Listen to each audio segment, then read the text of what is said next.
आप सभी स्टूडेंट का मैं राकेश मेहरा जी के क्लासेस के यूट्यूब चैनल पर हार्दिक स्वागत करता हूं।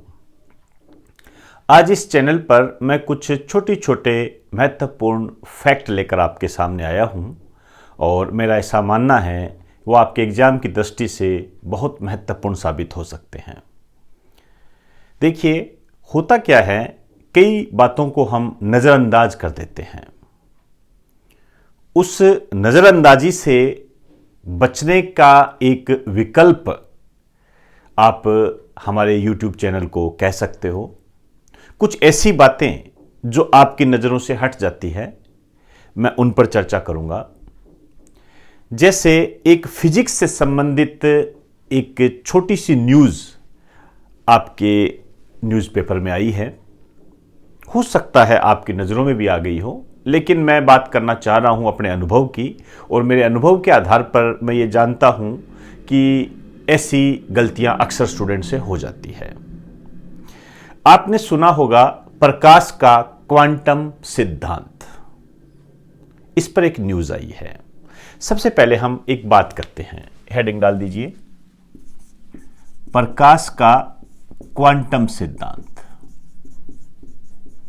Quantum theory of light.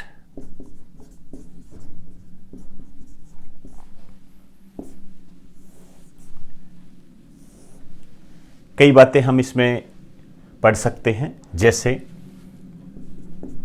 एक तो किसने दिया,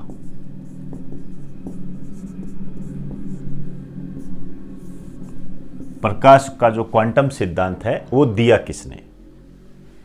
दूसरा आप कह सकते हो कब दिया।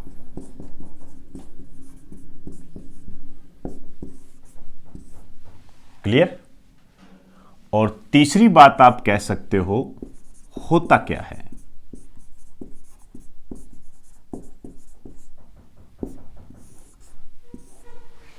तीन बातें हमारे सामने है।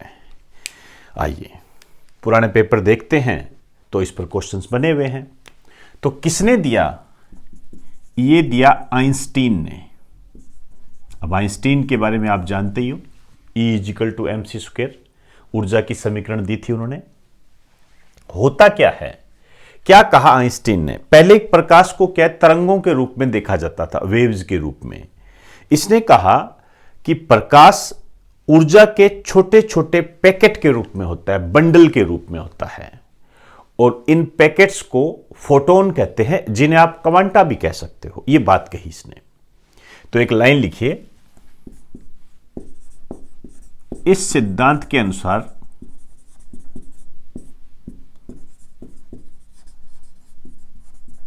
प्रकाश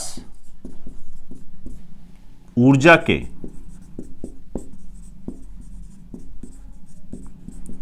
छोटे छोटे बंडल या पैकेट के रूप में होता है।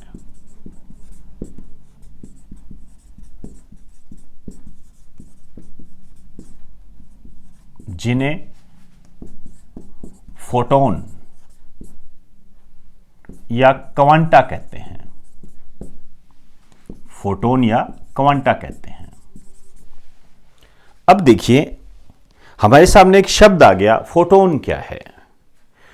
देखा जाए तो इस सिद्धांत में पूरा अर्थ दिया गया है। ऊर्जा के छोटे छोटे बंडल हैं जिन्हें फोटोन कहते हैं।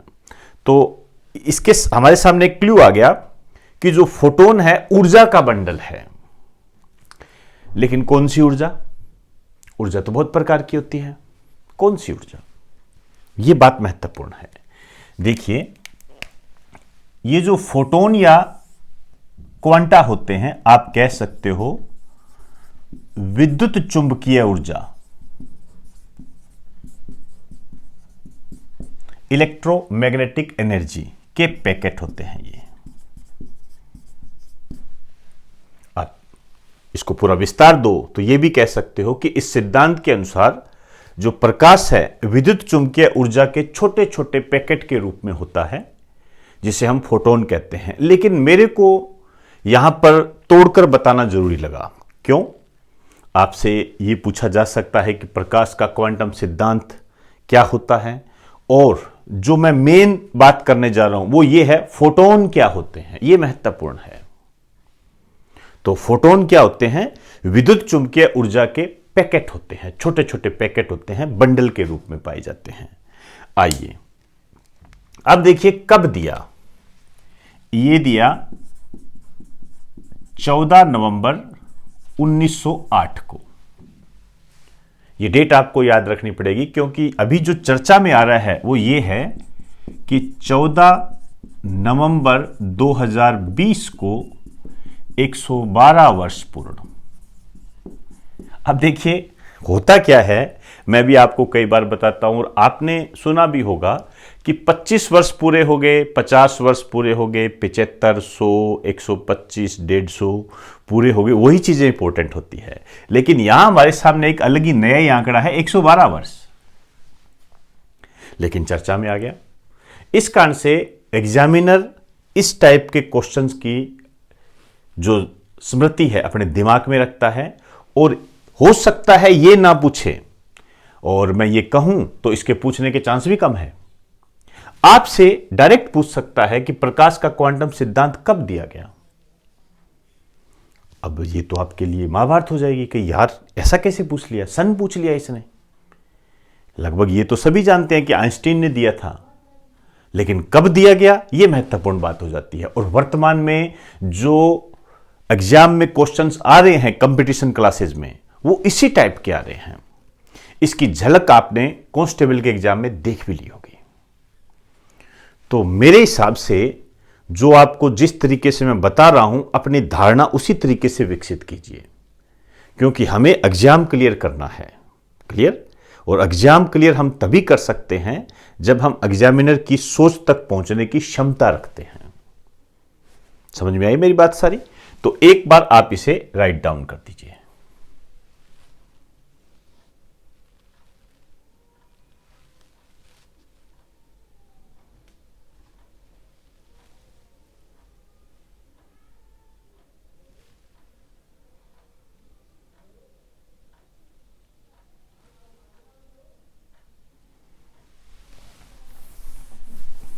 अब मैं एक शब्द लिख रहा हूं और आप अपने आप को जांचने का यह प्रयास करना कि क्या आप करंट जीके को तैयार करने की दिशा में सही कदम उठा रहे हो।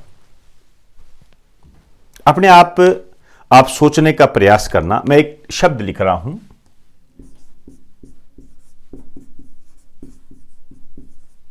ए प्रोमिस्ड लैंड, ए प्रोमिस्ड लैंड। हालांकि हमारी एक तरफा बात हो रही है, आपको रिकॉर्डेड में दे रहा हूं, लेकिन यहां आपको मैं एक होमवर्क दे रहा हूं। यह शब्द लिखते ही जिसने यह पहचान लिया कि यह क्या है, तो मान के चलना वो करंट जीके को तैयार करने की दिशा में जो कदम उठा रहा है वो सही कदम उठा रहा है। और मेरा ऐसा पूरा विश्वास है कि जो बच्चा इस टाइम जो मुझे सुन रहा है उसने जरूर इस शब्द को सुना होगा। मेरा ऐसा मानना है कि ये शब्द आपके एग्जाम में पूरी तरीके से आने की क्षमता रखता है, ऐसा मेरा अनुभव है। मैं यदि कहूं तो 99.9%, 0.1% हम इसलिए जोड़ते हैं क्योंकि कई बुद्धिमान यहां पर अपना ज्ञान को तलाशते रहते हैं। वो क्या कहते हैं, कसम खाओ, तो कसम खा लेंगे, कोई टेंशन वाली बात नहीं है, लेकिन समस्या ना हो जाए इसलिए आपको माफ करते हैं। प्रोमिस्ड लैंड है ये। क्लियर? क्या है ये? ये है बराक ओबामा की आत्मकथा, ऑटोबायोग्राफी है। इसमें इन्होंने कई बातें कही है, खासकर राहुल गांधी के बारे में इन्होंने कही है, उनकी काबिलियत पर एक सवाल खड़ा किया है। इसके अलावा मनमोहन सिंह जी के बारे में बात कही है। तो ये किताब विवादों में आ गई है। विवादों में आ गई है तो देखो इस टाइप से क्वेश्चन नहीं बनेगा, निम्न में से किस किताब में राहुल गांधी की काबिलियत के बारे में बात की गई है, ऐसा नहीं बनेगा। आपसे कहेगा निम्न में से बराक ओबामा की आत्मकथा कौन सी है, ऑटोबायोग्राफी कौन सी है, या ए प्रोमिस्ड लैंड किस राजनेता की आत्मकथा है? डाल देगा प्रधानमंत्री Narendra Modi, Barack Obama, Joe Biden, Donald Trump. इतने में तो गए काम से। तो बराक ओबामा की ये आत्मकथा है, ध्यान रखें, बस इतनी सी बात आपने ध्यान में रखनी है। आइए अब देखिए, 2 पॉइंट हमारे सामने आ गए। अब कुछ छोटी छोटी बातें कर लेता हूं, जैसे बाल दिवस। हालांकि सभी जानते हैं 14 नवंबर बाल दिवस, चिल्ड्रंस डे है, जवाहरलाल नेहरू के जन्मदिन की स्मृति में मनाया जाता है। लेकिन आप ये बहुत कम लोग जानते हैं कि 14 नवंबर को विश्व मधुमेह दिवस भी मनाया जाता है, वर्ल्ड डायबिटीज डे भी मनाया जाता है। एक बात और बताना चाहूंगा मैं, 11 नवंबर राष्ट्रीय शिक्षा दिवस। ध्यान रखना, ये एजुकेशन डे है, शिक्षक दिवस नहीं है, ये राष्ट्रीय शिक्षा दिवस है। भारत के प्रथम शिक्षा मंत्री मौलाना अबुल कलाम आजाद के जन्मदिन की स्मृति में 2008 से यह दिवस मनाया जा रहा है। तो एजुकेशन डे कब मनाया जाता है? 11 नवंबर को मनाया जाता है। तो ये हमने कुछ बातें की हैं, एक बार आप इसे राइट डाउन कर दीजिए।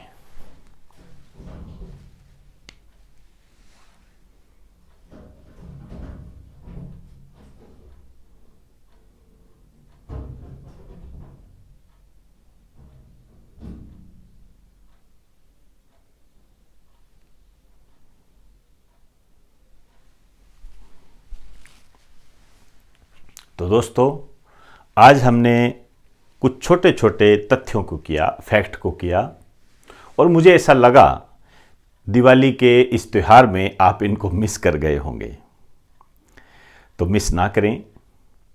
सही मायने में आपकी दिवाली तभी होती है जब आपके हाथ में अपॉइंटमेंट लेटर होता है, ऐसा मेरा मानना है। तो दोस्तों, इस लेक्चर को ज़्यादा से ज़्यादा शेयर करें और लाइक करें, इस प्रकार की उम्मीद मैं आपसे करता हूं। तो इजाज़त दीजिए, आप सभी को मेरा नमस्कार।